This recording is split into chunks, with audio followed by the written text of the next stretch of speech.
എൻ്റെ കഥ ഒരു നുണക്കഥ എപ്പിസോഡ് 6ലേക്ക് സ്വാഗതം. ജീവിതത്തിൽ എപ്പോഴെങ്കിലും തോറ്റുപോയി എന്ന് തകർന്നിരിക്കുന്ന ഒരവസ്ഥയിലാണോ നിങ്ങൾ? എങ്കിൽ ഇനിയുള്ള ഈ കുറച്ച് മിനിറ്റുകൾ നിങ്ങൾക്കൊരിക്കലും ഒരു നഷ്ടമാവില്ലെന്ന് എനിക്ക് ഉറപ്പുണ്ട്.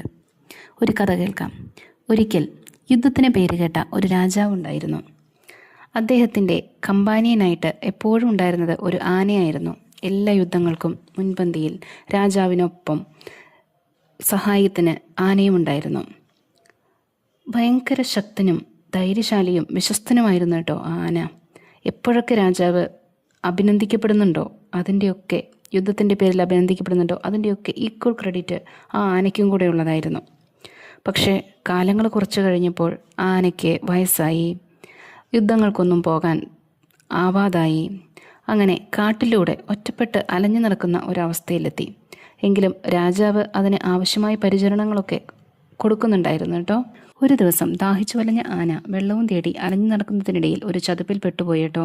പക്ഷേ എത്ര ശ്രമിച്ചിട്ടും ആ ചതുപ്പിന് പുറത്ത് കടക്കാൻ അതിന് കഴിഞ്ഞില്ല. അവസാനം എല്ലാ പ്രതീക്ഷയും മറ്റ് മരണവും മുന്നിൽ കണ്ട് തളർന്നു കിടന്ന ആനയ്ക്കരികിലേക്ക് രാജാവും കൂട്ടരുമെത്തി. ഹൃദയം തകർന്നുപോയ രാജാവും കൂട്ടാളികളും ആനയെ പുറത്തെത്തിക്കാൻ ശ്രമം നടത്തുന്നു. പക്ഷേ ഫലമുണ്ടായില്ല. അവസാനം തൻ്റെ ഉപദേശക സമിതിയുടെ നിർദ്ദേശപ്രകാരം രാജാവ് തൻ്റെ സൈനികരെ അണിനിരത്തി ആനയ്ക്കരികിൽ യുദ്ധകാഹളം മുഴക്കാൻ ആരംഭിച്ചു. പണ്ട് യുദ്ധങ്ങൾക്ക് പുറപ്പെടും മുൻപ് മുഴങ്ങിയിരുന്ന അതേ യുദ്ധകാഹളം. അത് കേട്ടതും താൻ യുദ്ധമുഖത്താണെന്ന് കരുതിയ ആന തൻ്റെ സർവ്വശക്തിയും എടുത്ത് ചതുപ്പിന് പുറത്തു കടക്കുന്നു. ഈ കഥ ഇവിടെ അവസാനിക്കുകയാണ്.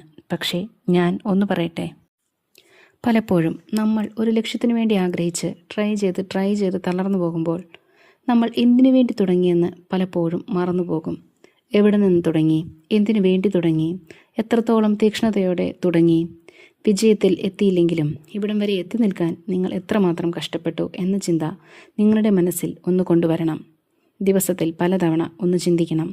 അതിനേക്കാൾ വലിയൊരു മോട്ടിവേഷനും ഇല്ല. ഒരു പരിശ്രമവും നടത്താതെ ഒരു തോൽവിയായി മരിക്കുന്നതിനേക്കാൾ എന്തുകൊണ്ടും നല്ലത് പരിശ്രമിച്ചുകൊണ്ട് വിജയത്തിലെത്തിച്ചേരുന്നതാണല്ലോ. പിന്നെ ചിലർ പറയും, ഞാൻ എന്ത് ചെയ്താലും വിജയിക്കില്ല, എല്ലാം തോൽവിയാണെന്നൊക്കെ. അങ്ങനെയുള്ളവർ ആരെങ്കിലും എന്നെ കേൾക്കുന്നുണ്ടെങ്കിൽ അവരോടാണ്. ആ പരാജയങ്ങൾക്ക് എന്തെങ്കിലും ഒരു കാരണം തീർച്ചയായും ഉണ്ടാകും. അത് ഒരുപക്ഷെ ചില സാഹചര്യങ്ങളാകാം, ചില ചിന്തകളാകാം, തോറ്റുപോകുമെന്നുള്ള ഭയമാകാം, ചില വ്യക്തികളാവാം.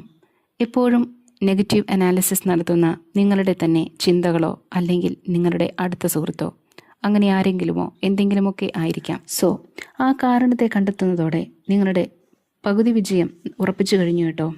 പാതി വഴിയിൽ ഇട്ടിട്ട് പോയ ഏതെങ്കിലും ഒരു പരിശ്രമത്തിൻ്റെ അവകാശിയാണോ നിങ്ങൾ?